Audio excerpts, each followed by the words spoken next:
Submerged beneath the cold murky waters of Elliott Bay are members of Coast Guard Regional Dive Locker West Maritime Safety and Security Team out of San Diego, California, who deployed to Seattle to support the Coast Guard cutter Midget and scavenge for tools beneath the station's boathouse. The Coast Guard Regional Dive Lockers, West and East, are made up of dive teams who go below the water surface to uphold the security of maritime assets and support aids to navigation and polar operations. They have been highly effective in both the safety of the dive teams and in safeguarding our shores. Besides hull inspections, we do pier sweeps and ship sweeps. If there's an important asset coming in to the port, we'll go in there, dive, clear the pier, and make sure there's no underwater threats, no IEDs, things of that nature. Our missions range from anything from doing aids to navigation, chain inspections, to actually moving the buoys, to Homeland Security, inspecting ships for any type of explosive devices or piers, and anything else that anybody might need us for that you need somebody underwater for in the Coast Guard and the marine environment. It's not unusual for these divers to find themselves in waters with low visibility and not very suitable dive conditions due to pollutants. The proper gear requires a diver to be suited from head to toe. Most of the time we're diving in pretty cold water on the West Coast. Visibility is usually not that good. A lot of times we're using our hands as our eyes, so that's usually the case. And most of the time we're diving not in contaminated water, but not in water that you'd want to ingest, so that's why we have a positive pressure face mask, a full face mask, and that keeps the water out of our system. It's a great program if you're interested in water, if you're interested in diving, and definitely helping out the Coast Guard. We're always helping out cutters and stations, and we're doing a lot of missions. We're always busy. We're always getting tasked for something. So I think if you want to stay busy in a relatively fun field, this is definitely the way to go.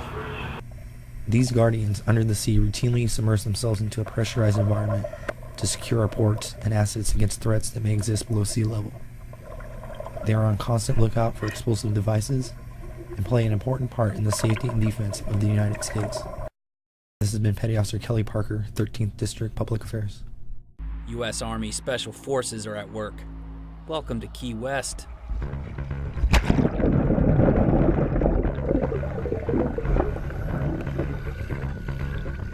The first thing I'd say when I jump in that water is thank God it's warm.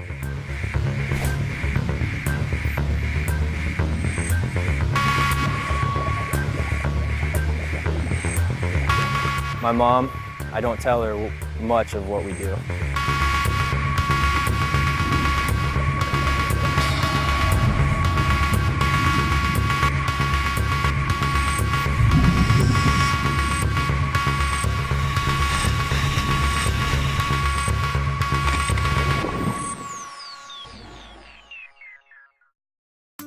Key West is one of the hottest tourist destinations on the planet.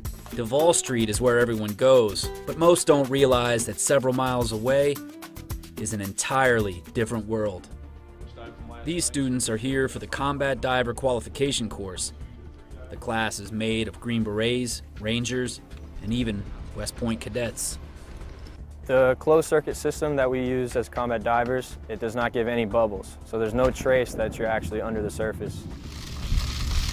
Closed circuit dive equipment is much more complex than open circuit, and under the water, there's no room for error. They inspect us, they do a pre-dive inspection, and if we have something wrong, That's on us.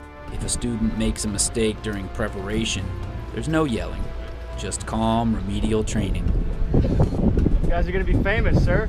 Yeah, perfect. The students, when they first come here and they first show up to the course, they're treated, or they're very much micromanaged. Every little thing they do is dictated. Every little mistake they make is corrected. The instructors are everywhere. They see everything.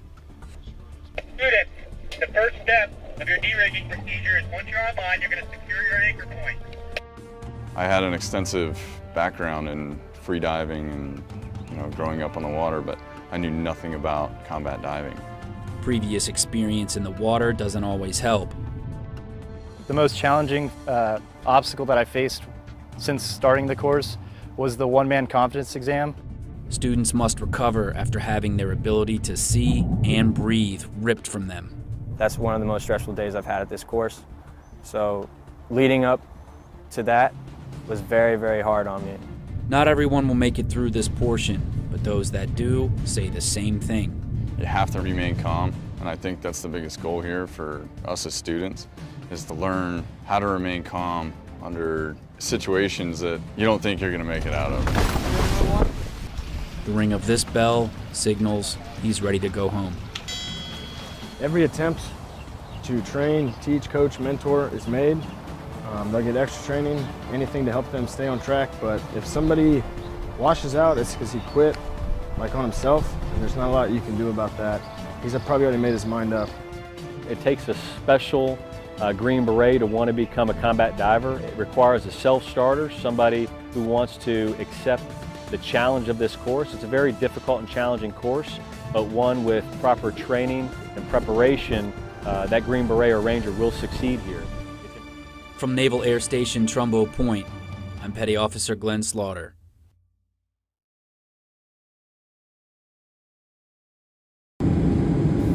When flying into Key West, Florida, travelers have noticed for several decades a tall white tower in the distance. Most assuming it was part of the Naval Air Station will now stand corrected. Our recent rededication ceremony has unveiled the giant new stenciling of U.S. Army Special Forces covering the entire roof of the Sergeant Major Walter L. Shoemate Free Ascent Diving Tower. One of the most important facets of today's ceremony, through the telling of stories past and present, is to remember where the Army combat dive community came from, where we are now, and the path we wish to travel in the future. The recent painting of the Shoemate Dive Tower is ostensibly what sparked our creative side. It wasn't the combat dive bubble and Green Beret painted larger than life that inspired us to invite you all here. Rather, it was what those icons represent. The Special Forces Underwater Operations School is run by Charlie Company, 2nd Battalion, 1st Special Warfare Training Group, Airborne. They train combat divers, diving supervisors, diving medical technicians, and SOF units to perform clandestine infiltration into unconventional warfare environments and conduct maritime training with allied countries. Charlie Company also provides subject matter expertise in special operations maritime equipment and tactics. But what makes this school so unique is the fact that it operates the Army's only free ascent dive tower. But this tower is instrumental in training combat divers how to successfully conduct a submarine exfiltration, infiltration.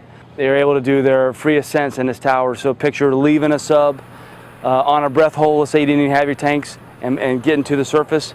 That tower, that 50-foot free ascent dive tower, gives you that simulation.